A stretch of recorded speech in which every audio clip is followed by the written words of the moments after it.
Class 11th के सभी विद्यार्थियों के लिए आज का यह वीडियो बहुत ही महत्वपूर्ण होने वाला है, क्योंकि इस क्लास में मैं आपके लिए यहाँ पे कुछ ऐसे इम्पोर्टेंट प्रश्न लाई हूँ जो त्रैमासिक परीक्षा में आपको अच्छे अंक दिलवाने में काफ़ी महत्वपूर्ण रहने वाले हैं। तो वीडियो लास्ट तक देखें और पूरे प्रश्नों को कंप्लीट करें। तो समय आपका कम लूँगी, पूरा पेपर पहले ही मैंने यहाँ पे तैयार कर लिया है, केवल आपको प्रश्नों को अच्छे से समझना है।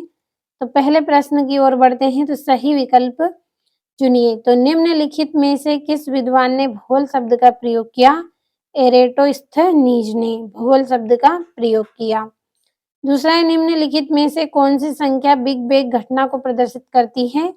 13.7 अरब वर्ष। तीसरा है, निम्न में से कौन सेल अवसादी है? बलुआ पत्थर। अगला है, वायुमंडल में ऑक्सीजन की मात्रा है कितनी है? 21%। 5 है, भारत का क्षेत्रफल कितना है? 35.5 लाख वर्ग किलोमीटर। ये 5 सही विकल्प हैं, स्क्रीनशॉट लीजिए।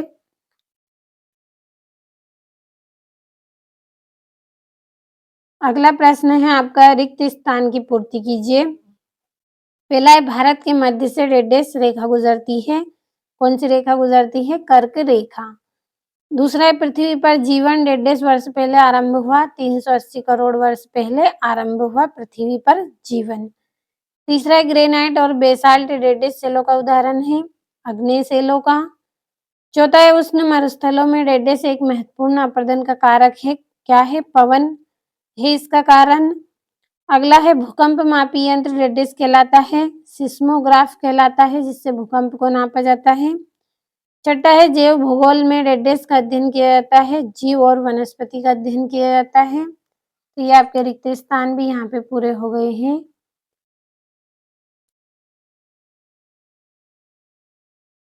अगला प्रश्न है, सही जोड़ी बनाइए। तो मानव भूगोल का जनक रेड जेल को माना जाता है। दूसरा है, सबसे लंबी अवधि है तो कौन सी है? पूर्व कैम्ब्रियन युग। तीसरा है, केवलादेव, तो इसकी आएगी भरतपुर। चौथा है, सेडल चोटी, तो इसका आएगा उत्तरी अंडमान। पांचवा है, कांतरित चट्टान, तो संगमरमर। तो ये आपका समय मैंने कम लिया है, तो अच्छे से आप कंप्लीट करें पूरे प्रश्नों को। अब हमारे अगले प्रश्न की ओर बढ़ेंगे।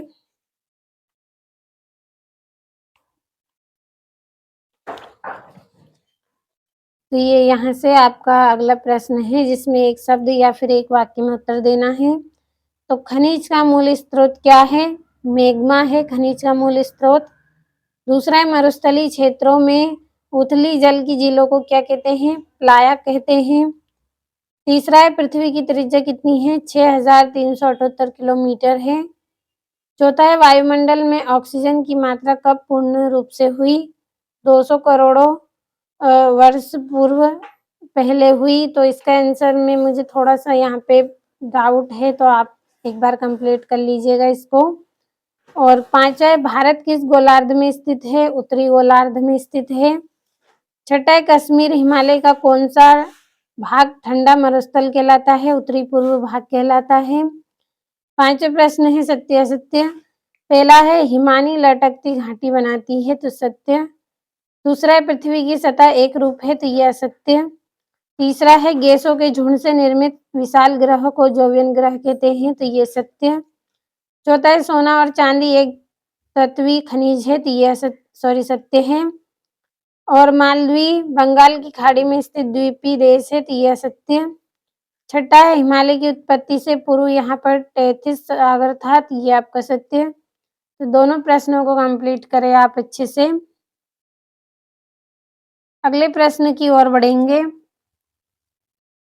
तो ये आपके 2-2 नंबर के हैं। भूगोल की एक परिभाषा लिखिए। सातवां, हमारे मंडल में क्या क्या पाया जाता है? आठवां है, भूकंपी तरंगों के छाया क्षेत्र क्या है? नौवां है, खनिज क्या होते हैं? उदाहरण सहित बताइए। भूपर्पटी क्यों महत्वपूर्ण है? 10वां है, बरखान किसे कहते हैं? ये कहाँ पाए जाते हैं ये? 11वां, संपूर्ण भारत की तटरेखा की लंबाई बताइए। और 12वें में, पश्चिमी तटीय मैदान पर कोई डेल्टा क्यों नहीं है? तो 11वें प्रश्न तक आप स्क्रीनशॉट लें, फिर अगले प्रश्न को हम पढ़ेंगे। लिया होगा आपने स्क्रीनशॉट। तो ये आपका अगला प्रश्न है। बांगर और खादर में अंतर स्पष्ट कीजिए। और 13वां है अफवाह से क्या तात्पर्य है। 14 है घाटी रंध्र अथवा युवाला का विकास कैसे होता है। 15वां है पी तरंग में अंतर बताइए और भौतिक भूगोल तथा मानव भूगोल में अंतर स्पष्ट करें। 3-3 नंबर के हैं तो एक-एक प्रश्न बहुत ही महत्वपूर्ण है आपके लिए, कंप्लीट अच्छे से कर लेना है। ये आपका 17वां पूर्वी तटीय मैदान एवं पश्चिमी तटीय मैदान में अंतर स्पष्ट कीजिए 3 नंबर का। 18वां पृथ्वी की आंतरिक संरचना का विस्तार से वर्णन कीजिए। 19वां नदी घाटी मैदान में पाई जाने वाले महत्वपूर्ण स्थलाकृतियां कौन सी है, इनका विवरण दीजिए 5 नंबर में। 20वें में निम्नलिखित में नामांकित चित्र आपको बनाना है और रेखा सहित इनको दर्शाना है। तो कंप्लीट अच्छे से करिए पूरे प्रश्नों को।